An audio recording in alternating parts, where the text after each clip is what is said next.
हिंदू ना बनेगा ना मुसलमान बनेगा, इंसान की औलाद इंसान बनेगा भाई। मानव मानव भाई भाई, तीसरी कौम कहां से आई? काहे का हिंदू, काहे का मुस्लिम? मैं कह रहा हूं जाति को खत्म करिए और मानव मानव एक समान, मानव मानव रहिए। जातियां कुत्ता बिल्ली बंदरों में होती है। अगर कोई लेडीज नहीं इधर आई, आप सुनो, आप देखिए, कुत्ते को बिल्ली से क्रॉस कराओ क्या बच्चा पैदा हो सकता है?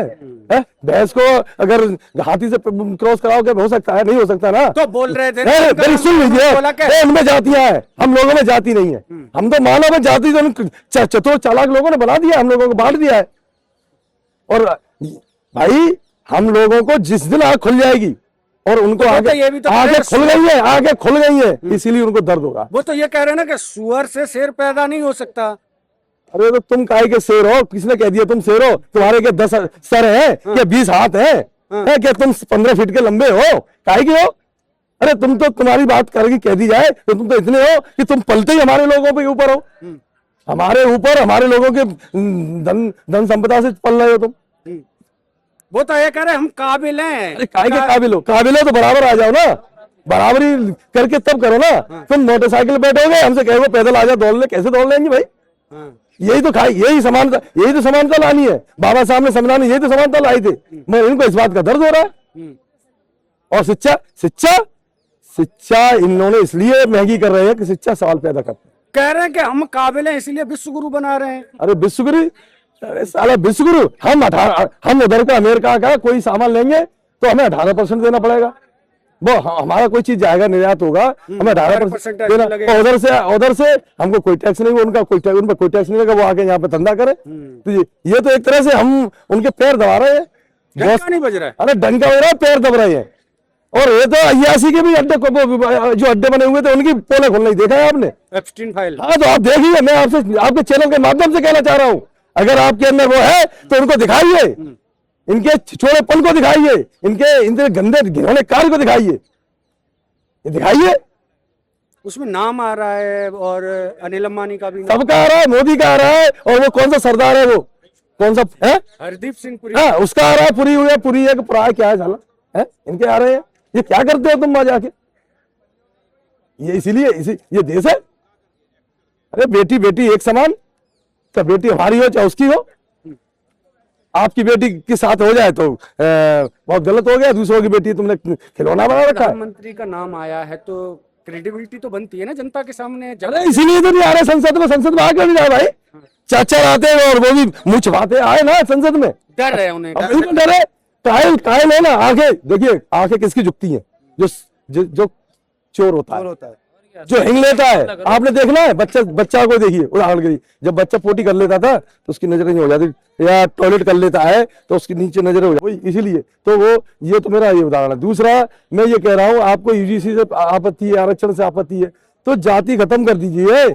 आप हिंदू भाई भाई कर रहे हो, काहे कि हिंदू भाई भाई? अगर हिंदू भाई भाई है तो आइए अपनी बहन बेटियों को किसी दलित के या बाल्मीकि, धोबी, धानो, कटेक, चमार, इनके अपनी बेटी बेटा को रिश्ता करिए, या हमारी बेटी बेटा ले लीजिए। कहा नहीं, केवल वोट के लिए आप हिंदू हो, बाकी तो तुम जाति मटे हो, कोई कहीं नहीं। कर रहे तो आओ ना, कौन आ रहा है?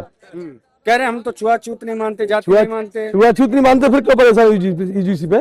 तो परेशान क्यों भाई? अगर कोई चीज मानते नहीं, आपकी मनसा खराब नहीं है, अंदर से आपके अंदर मनसा आपकी गलत नहीं है, तो क्यों, किस बात का डर है भाई? जैसे अगर ऑर्डर कर दिया है कि इनको, जैसे ऑर्डर होता है कि कोई किसी में गोली मारेगा तो 302 बनेगी। यही तो है ना। तो जब हम किसी को परेशान करेंगे नहीं तो हमें फिर किस बात का डर है? इसका मतलब हमें, हमारी मानसिकता थी परेशान करने की, हम कर रहे हैं। हाँ। और उदाहरण के लिए आप कहीं बन जाइए, आज से करीब 5-6 महीने पहले एक बनारस का प्रकरण बता रहा हूँ। शिवम सोनकर 8 बार क्वालिफाइड करता है पीएचडी में, ठीक है, पीएचडी, और एडमिशन के लिए वो धरने बैठता है। 8 बार करने के बाद भी उसका एडमिशन नहीं होता है। हमको मालूम पड़ा तो माननीय राष्ट्रीय अध्यक्ष जी से बात हुई मेरी, और माननीय प्रदेश अध्यक्ष जी हुई। मैं वहां पहुंचा, मुझे वहां भेजा तुरंत, और मैं गया तो वहां से पेपर लिए, पेपर लेके सब भाई को सेंड किए। भाई ने विद 5 मिनट में लेटर जारी कर दिया पक्ष में। दूसरा, उन्होंने फिर मेरे सारे पेपर लेके मुझे बुलाया और रात भर स्टडी की, और सुबह संसद में मुद्दा उठा दिया, और वो एक स्थानीय मुद्दे को एक राष्ट्रीय मुद्दा बना दिया।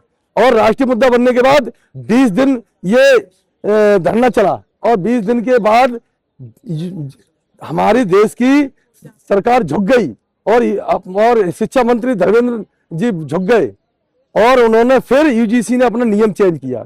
जो यूजीसी ने अपना नियम चेंज किया और उसमें नियम जब चेंज किया तो 749 बच्चों का था वहाँ हिंदू बनारस हिंदू विश्वविद्यालय में एडमिशन हुआ और ऑल इंडिया ओवर 16,500, वो भी यूजीसी का प्रकरण भाई के। ये यूजीसी का प्रकरण है ना जो देख रहे हैं, ये इसमें अगर कोई देखा जाए तो 100% भाई चंद्रशेखर आजाद की देन है जो यूजीसी को बिल्कुल लाने के लिए। तो वो तो रोक लग गई ना। रोक है रे, रोक कब तक लगाओगे आप? कैसे लगा लोगे? लोगों हम तो चाहे तो रोक लगाओ तो उनमें तो अभी तक क्या था जो हमारे बड़े भाई थे, जो हमारे ओबीसी जिनको हम बड़ा भाई मानते हैं, वो भाई अभी ये समझ रहे थे कि हम तो हिंदू हैं, हम तो बराबर के, हमारे साथ तो पानी पीते हैं, हमारे साथ खाते हैं। आज उनको भी मालूम पड़ गई, अब मालूम पड़ गई, अब 85 अब जिनको 55-60% लोगों को मालूम पड़ गई कि कौन हिंदू है और कौन भाई है, कौन छोटा है कौन बड़ा, मालूम पड़ गई। अब जिनको मालूम पड़ गई वो आज आए थे सारे, आपने देखे होंगे, जाट थे, नाई थे, प्रजापति थे, या सभी लोग आए थे। कह रहे जाति पाति की करो विदाई, सब हिंदू भाई भाई, फिर यूजीसी की जरूरत। देखिए मैं यही तो कह रहा हूं कि जैसे बाबा साहब ने रानी के पेट का ऑपरेशन किया संविधान बना के, वैसे अब फिर इसको कर दी, जाति खत्म कर दिए।